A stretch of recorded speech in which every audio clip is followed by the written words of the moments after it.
कृष्णाय वासुदेवाय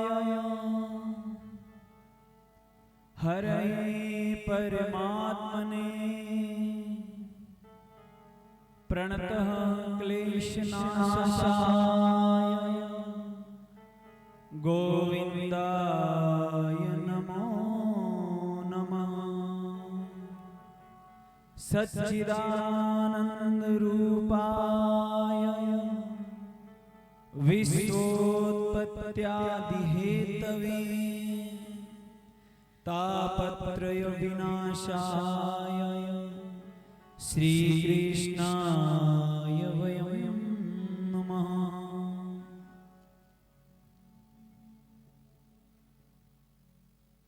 सर्वप्रथम परम पूज्य ब्रह्मनिष्ठ तपोनिष्ठ गौरीसी हमारे बीच में अदृश्य शक्ति के रूप में विराजमान हमारे सद्गुरुदेव भगवान के श्री चरणों में मेरा प्रणाम। मंच पर उपस्थित सभी संतों के चरणों में मेरा प्रणाम। सभी संगीतज्ञगण, मेरे सामने बैठे सभी श्रद्धालुगण, माँ भगवती जगदम्बा अम्बा माँ चामुंडा देवी के इस प्रांगण में भोले बाबा की शरण में आप सभी यहाँ पर आए। आप सभी का यहाँ पहुँचने पर हार्दिक अभिनंदन एवं स्वागत करता हूँ।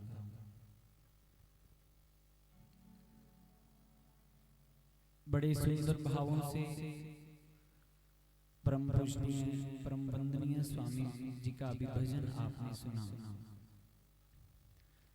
इस अवस्था, इस उम्र में ये इतनी मधुर वाणी में भजन हमें सुनाते हैं कि सभी भजनों का भरपूर आनंद लेते हैं। और गुरुदेव भगवान की ही करुणा है, उन्हीं का ही प्रेम, उन्हीं का ही आशीर्वाद है इनके ऊपर विशेष। माँ सरस्वती की विशेष कृपा इनके ऊपर है कि इस अवस्था में जहाँ एक सामान्य इंसान हम किसी की भी बात करें तो इस उम्र में यदि वो किसी से बात भी करता है तो उसकी बातों में बोले गए शब्दों को शायद आसानी से समझा नहीं जा सकता। और इस अवस्था में हमें इतनी मधुर वाणी में भजन सुनाते हैं तो स्वामी जी का भी बहुत बहुत धन्यवाद, बहुत बहुत आभार व्यक्त करता हूँ मैं। उन्होंने हमें इतना सुंदर भजन श्रवण करवाया। आप और हम सभी यहाँ पर एकत्रित हुए और पिछले 6 दिनों से निरंतर चल रही श्रीमद् भागवत कथा का रसपान हम सभी यहाँ पर कर रहे थे। भागवत कथा में बताई गई एक एक बातों को यदि हम अपने जीवन में उतार लें तो हमारा जीवन धन्य हो जाएगा। भागवत कथाएं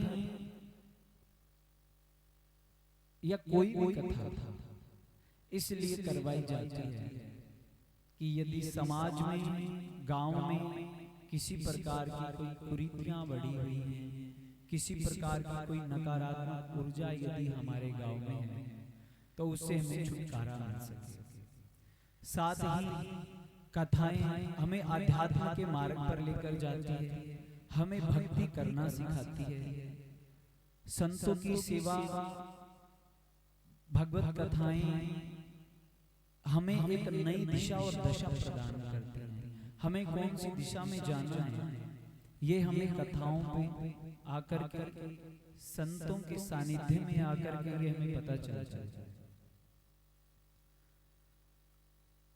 लेकिन अक्सर कोई भी हो इस ब्रह्मांड में, इस पृथ्वीलोक पर, इस पृथ्वीलोक में कोई भी आता है तो वो ये भूल जाता है कि जीवन के दिन कितने शेष बचे हैं। ये सब कोई भ्रम होता है या भूल लगा लो कि वो याद ही नहीं आता जिंदगी के दिन कितने और बाकी हैं। पिछले 6 दिनों की कथा में आचार्य जी ने बार बार ये बताया करते थे कि जीवन की जो हमारी ये लीला है ये दिन दिन घटती जा रही है। विष्णु भगवान के ही अवतार देव जम्बेश्वर भगवान ने अपनी शब्दवाणी में भी कहा कि विष्णु विष्णु तू भणरे प्राणी, इस जीवन के हावे क्षण क्षण आव घटती जावे, मरण दिनों दिन आवे। एक एक क्षण हमारी उम्र का, हमारी आयु का, हमारी जिंदगी का कम हो रहा है।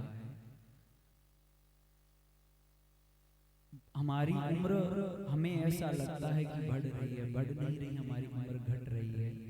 जितना जीवन परमात्मा ने हमें देकर यहाँ भेजा वो कम हो रहा है। एक एक दिन, एक एक क्षण उससे कम हो रहा है। और सुनो, आपको एक बहुत सुंदर बात बताता हूं। हम घर में हमारी बेटियां होती हैं, बहनें होती हैं, जब वो बड़ी होने लगती हैं तो हम उसको सिखाते हैं। माताएं अपनी बेटियों को ये सिखाती हैं, या घर में दादियां होती हैं, नानी होती हैं, वो बच्चियों को ये कहती हैं कि बेटा घर का काम सीख लो, पढ़ाई करते अच्छी बात है, लेकिन उसके साथ साथ घर के कार्य भी कर लो। तुम्हें पति के घर जाना, पति के घर जाने की सारी तैयारियां हम हमारी बच्चियों को, बेटियों को, बहनों को करवाते हैं। रोटी बनाना सीख लो, ये कार्य करना सीख लो, घर में आगे पति के घर जब जाओगी तो काम आएगा, ऐसा हम सिखाते हैं। लेकिन हम ये क्यों भूल जाते हैं कि एक दिन हम सभी को उस जगतपति के घर जाना है। पूरे ब्रह्मांड के, इस पूरी दुनिया की जो पति हैं उनको जगतपति कहा जाता है। वो पूरी ब्रह्मांड के पति हैं, तो उनके घर सभी को जाना है। क्या उसकी तैयारियां हम सभी ने कर रखी हैं? क्या हमारी तैयारियां हैं? जब जगतपति के घर हम जाएंगे तो तब वहां पर क्या कार्य हमने जो ऐसा सीखा, ऐसा क्या कार्य हमने इस मृत्यु लोक पर आकर किया जो जगतपति के घर जाकर के हमारे काम आएगा? वो कार्य है भक्ति, वो कार्य है अध्यात्म, वो कार्य है गौ सेवा, वो कार्य है भगवान की सेवा, भगवान की भक्ति, दया, करुणा, ये सारी चीजें, ये हमारे जीवन में हमने जितना किया यही हमें वहां पर काम आएगा। आजकल दया, करुणा ये धीरे धीरे कम होती जा रही है। वाणी का हम अपने आप पर नियंत्रण नहीं रख पा रहे हैं आजकल। तुरंत किसी ने कोई कुछ बोल दिया तो एकदम अचानक से गुस्से में हो जाना, भड़क जाना, और हमारे मुंह से निकला हुआ एक एक शब्द सामने वाले के हृदय को प्रभावित करता है। कहते हैं कि किसी के थप्पड़ मारे हुए की चोट, ये किसी चीज से हम प्रहार कर दें वो चोट का घाव भर सकता है, लेकिन वाणी का जो प्रभाव उनके हृदय पर पड़ता है वो कभी वो घाव भरता नहीं। इसलिए गुरु जम्बेश्वर भगवान ने हमारे नियमावली है जो 29 नियमों की, उसके अंदर भी ये कहा कि पानी वाणी ईंधनी दूध इतना लीजो छान। पानी को छान कर पीना चाहिए, क्या कि उसमें कोई जीव ना हो, वो पानी के माध्यम से हमारे अंदर प्रवेश ना करे। वाणी को छान कर बोलने का मतलब है कि हमें क्या बोलना है ये सोच समझ कर बोलना।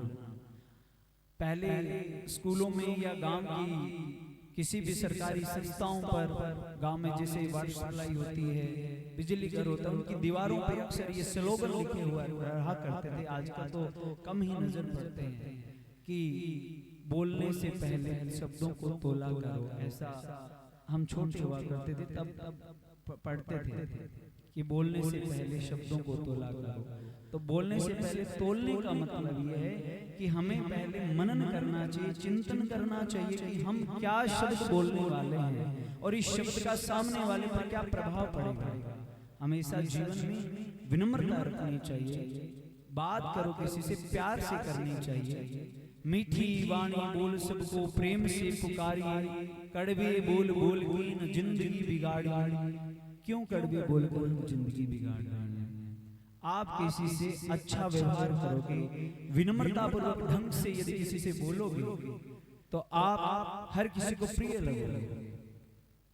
जैसे कौवे और कोयल का हमेशा आचार्य जी भी कथाओं के माध्यम से ये उदाहरण देते हैं कि कागा किसका धन हरे कोयल किसको दे, एक बोली के कारण जग अपना कर ले। तो कौवा जो है वो किसी का धन हरण थोड़ी करता है, लेकिन उसकी जो बोली है वो कांव कांव की जो बोली है वो ऐसी बोली है कि हमारे मन को अच्छी नहीं लगती। हम अगर कौवा बोलता है तो तुरंत हम सोचते हैं कि इसको यहाँ से उड़ा दें जल्दी से, ये चला जाए तो ठीक है, सिर फोड़ रहा है, सिर में दर्द हो रहा है इसकी आवाज से। लेकिन अगर कौवे की जगह वहां पर कोयल बोलती होती तो हमें बहुत प्यारी लगती, ऐसा मन करता है कि कोयल और बोले, अच्छा लगता है सुनकर, एक नेचुरल वॉइस लगती है, एकदम प्राकृतिक कोई ध्वनि हमें जैसे सुनाई दे रही हो, आनंद महसूस होता है।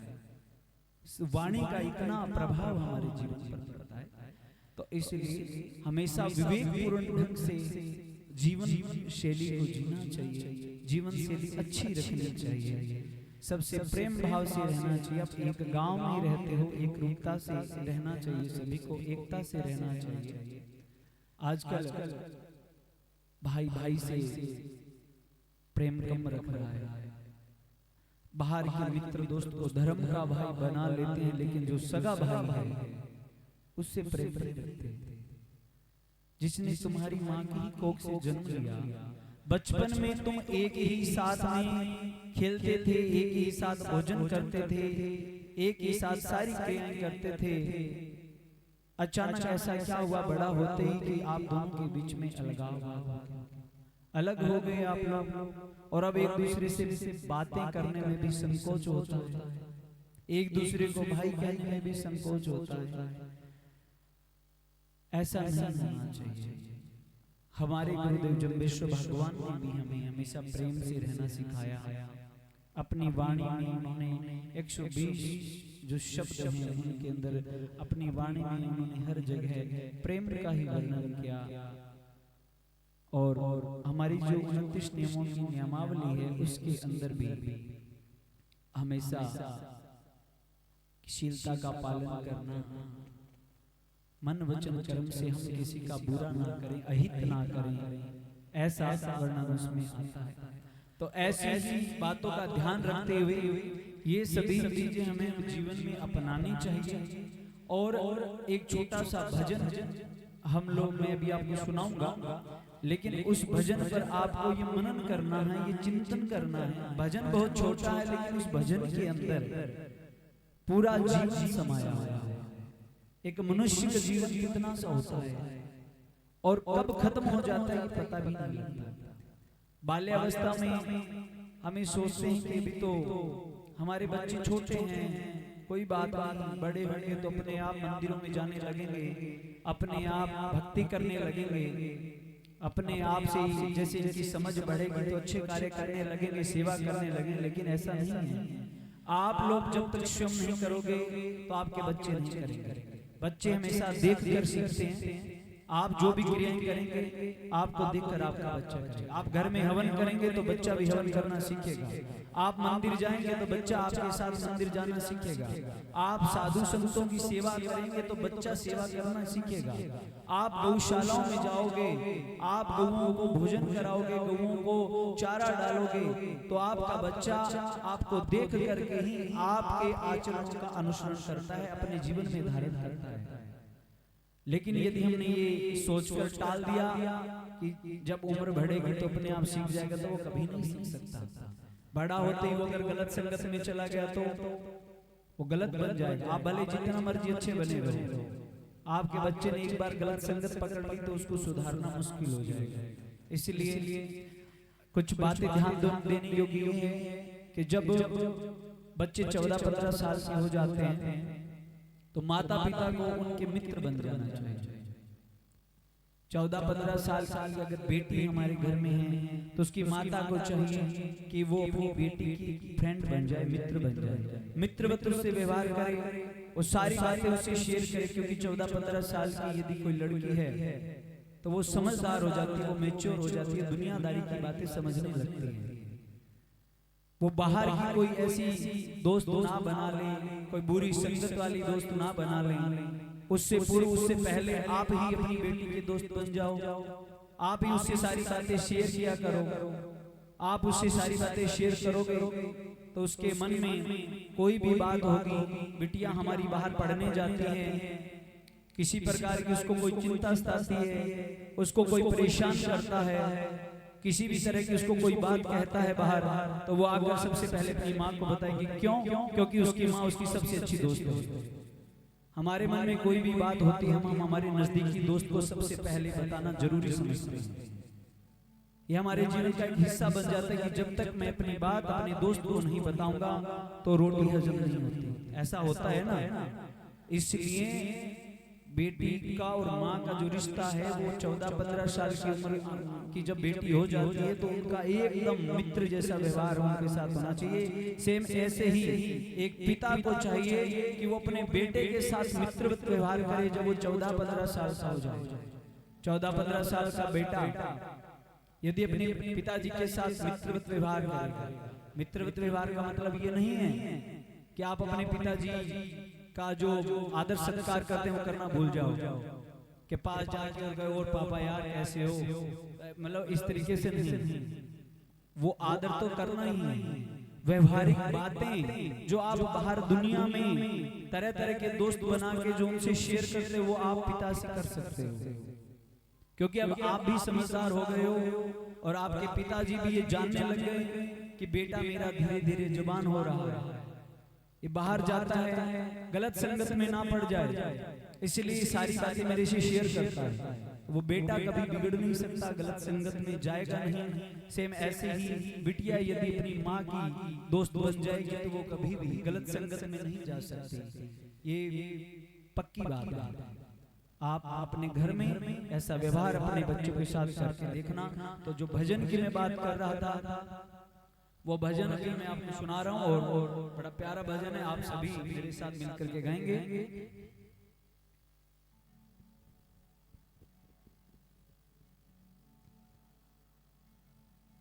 रामाय रामभद्राय रामचंद्राय वेदसे रघुनाथाय नाथाय सीताय पतये नमः। बीती जाए रे उमरिया भजन बिना,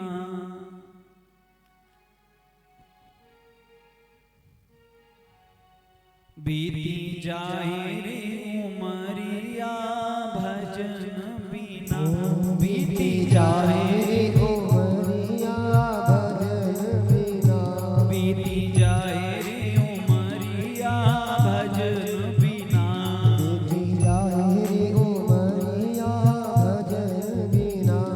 हरि भजन बिना प्रभु भजन बिना, हरि भजन बिना, हरि भजन बिना प्रभु भजन बिना, बीती जाए रे उमरिया भजन बिना, बीती जाए रे उमरिया भजन बिना।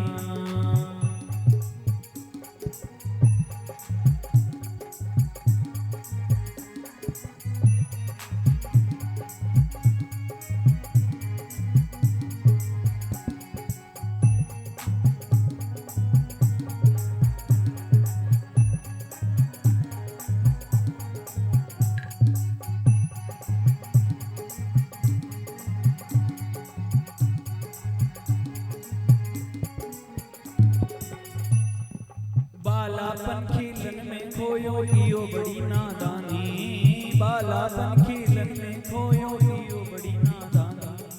आई जवानी की मनमानी चाल चले मस्तानी, आई जवानी की मनमानी चाल चले मस्तानी। सीधी चले न डगरिया भजन बिना, सीधी चले न डगरिया भजन बिना। हरि भजन बिना प्रभु भजन बिना, हरि भजन बिना प्रभु भजन बिना, बीती जाए रे उमरिया भजन बिना।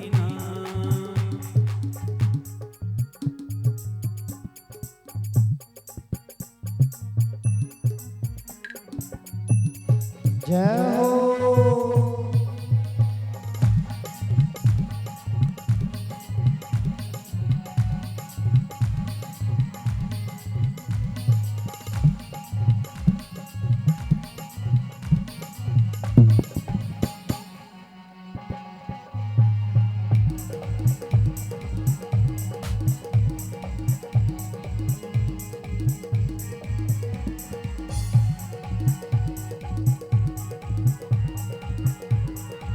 हरि बोल। मन चाही शादी कर बेटा बहू ब्याह घर लाए। मन चाही शादी कर बेटा बहू ब्याह घर लाए। मन चाही शादी कर बेटा बहू ब्याह घर लाए। मन चाही शादी कर बेटा बहू ब्याह घर लाए। हाथ पकड़ कर चले अकड़ कर कुल मर्यादा गवाए। हाथ पकड़ कर चली अकड़ कर कुल मर्यादा गवाए। घूमे शहर और बजरिया भजन बिना। घूमे शहर और बजरिया भजन बिना। हरि भजन बिना प्रभु भजन बिना। हरि भजन बिना प्रभु भजन बिना। बीती जाए रे उमरिया भजन बिना। बीती जाए रे उमरिया भजन बिना। देखिए इस भजन में बालापन खेल में खोई।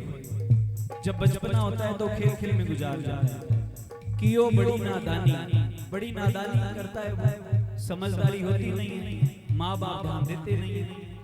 अब जवान हो गया, मन चाहिए शादी कर बेटा बहू ब्याह घर। आजकल ये भी ट्रेंड चला हुआ है। बच्चे माता पिता की इजाजत के बिना अपनी खुशी से अपनी पसंद से शादियां कर लेते हैं। कोई बात नहीं कर ले। उसके बाद हाथ पकड़ कर चले अकड़ कर। और वो ऐसे अकड़ में रहते हैं जहां भी जिस गली से जिस सड़क से निकलेंगे ऐसे अपने अलग एटीट्यूड में कि हमारे जैसा तो शायद ही कोई हुआ होगा। हाथ पकड़ कर चले अकड़ कर कुल मर्यादा का। जो मर्यादाएं थे वो खुद ही समाज की परिवार की कुल जो तुम्हारे कुल परिवार की जो मान मर्यादाएं थी वो खत्म कर दिया, ध्वस्त कर दिया। घूमे शहर और बजरिया, शहरों में घूम रहे हैं, बाजारों में घूम रहे हैं, मर्यादाएं खत्म हो गई और ऐसे करते करते जीवन निकल जाता है। अब शादी हो गई, बच्चे भी हो गए, बच्चे बड़े हो जाते हैं। आगे क्या होता है देखो, बड़ा छोटा सा भजन हमें कितनी बड़ी सीख देता है कि जीवन का पल पल कैसे निकलता गया, लेकिन उससे भजन भजन हुआ। भगवान में तो प्रीत हुई नहीं कभी, अपने कामों में व्यस्त रहा और उसको ये रहा कि मैं तो यहाँ पे परमानेंट आया हूँ, मेरी जीवन लीला कभी समाप्त नहीं होने वाली। मैं तो जैसे हमेशा जो है अमर ही बनूंगा। इस भाव से जीता है और ऐसे एक दिन उसकी कहानी खत्म हो जाती है। आगे बीती जाए रे उमरिया भजन बिना। बीती जाए रे उमरिया भजन बिना।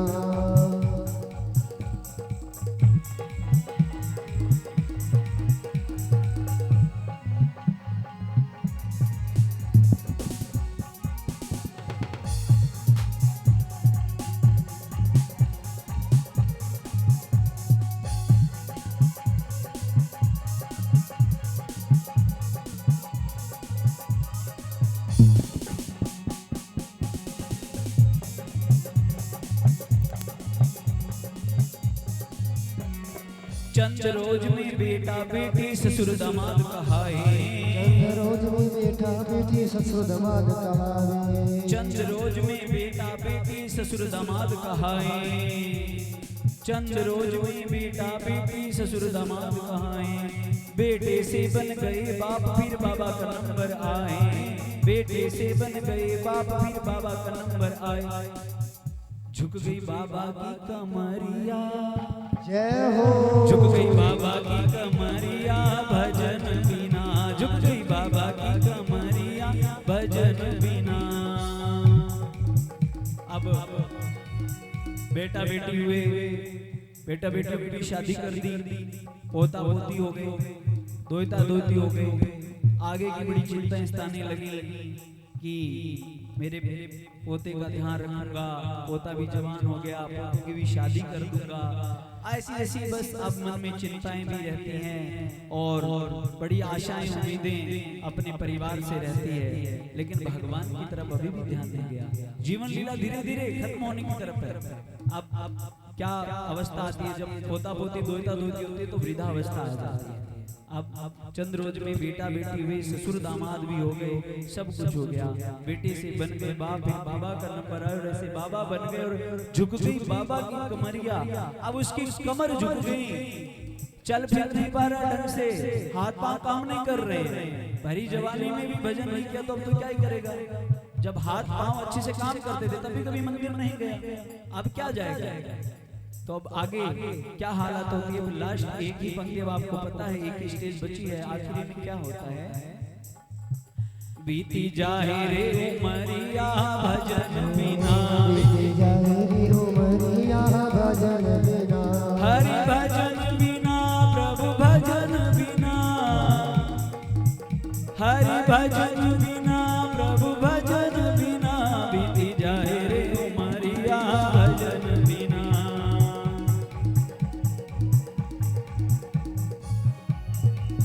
जय हो।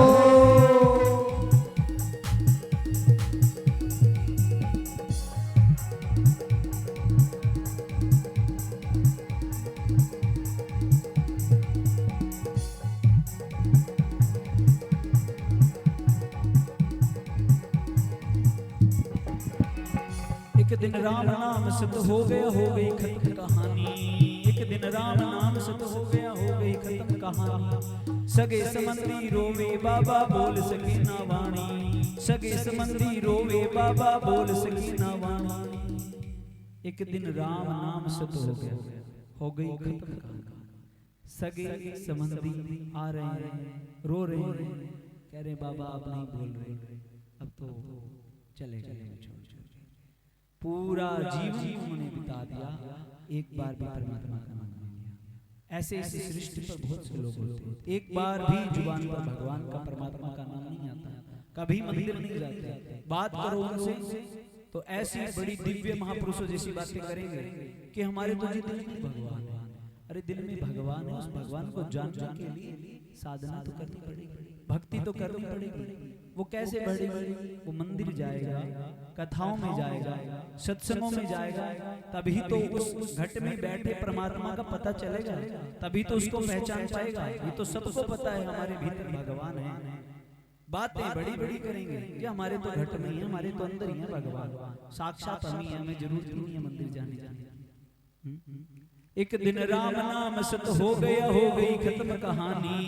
एक दिन राम नाम सत्य हो गया, हो गई खत्म कहानी। सगे समंदी रोवे बाबा बोल सकी ना वाणी, सगे समंदी रोवे बाबा बोल सकी ना वाणी।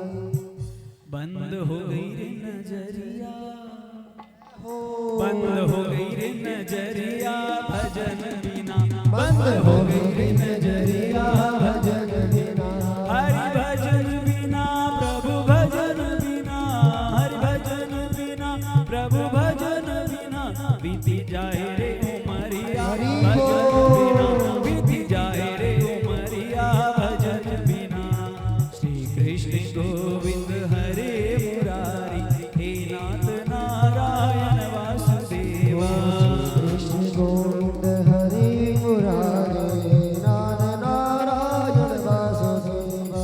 श्री कृष्ण गोविंद हरे मुरारी, हे नाथ नारायण वासुदेवा।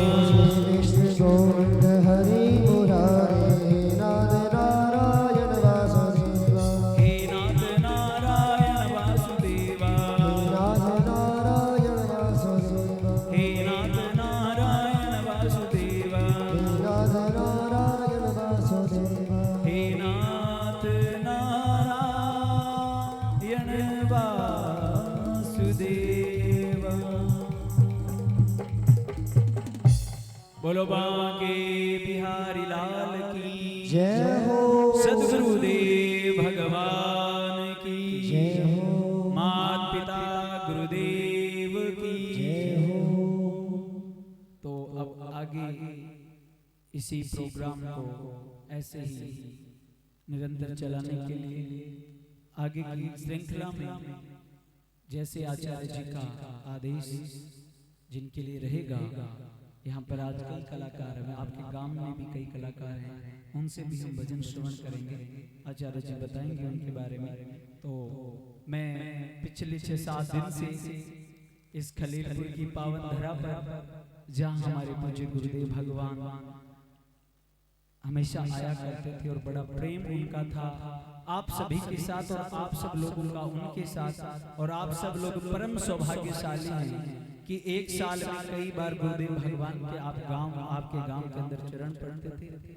तो मैं एक बार पुनः आप सभी लोगों का धन्यवाद करता हूं। आप सब लोगों ने इतने दिनों में हमें इतना स्नेह दिया, प्रेम दिया, प्यार दिया। मैं पहली बार यहाँ पर आया और आप सभी का इतना स्नेह पाकर मैं गदगद हो गया, और आशा और ये उम्मीद करता हूँ और ये गुरुदेव भगवान से और उनके चरणों में ये विनती निवेदन हमेशा के लिए रहेगा कि जब जब खलीलपुर की पावन धरा पर ऐसी ऐसी भागवत कथाएं पूज्य आचार्य जी की श्री मुख से, पूज्य गुरुदेव भगवान के मुख से यदि कोई भी कार्यक्रम आयोजन होते रहेंगे तो गुरुदेव भगवान की ऐसी कृपा बनी रहे कि मैं हमेशा इस पावन धरा पर रहता रहूं। तो आप सब लोगों ने इतना प्रेम, इतना स्नेह दिया, उसके लिए आप सभी का धन्यवाद कहते हुए मैं अपनी वाणी को गुरुदेव भगवान के चरणों में समर्पित करता हूँ। बोले गुरु जम्भेश्वर भगवान की, श्री विष्णु भगवान की जय हो। बड़े सुंदर भाव हमारे मध्य में अभी चंद्रमोहन शास्त्री जी ने रखा।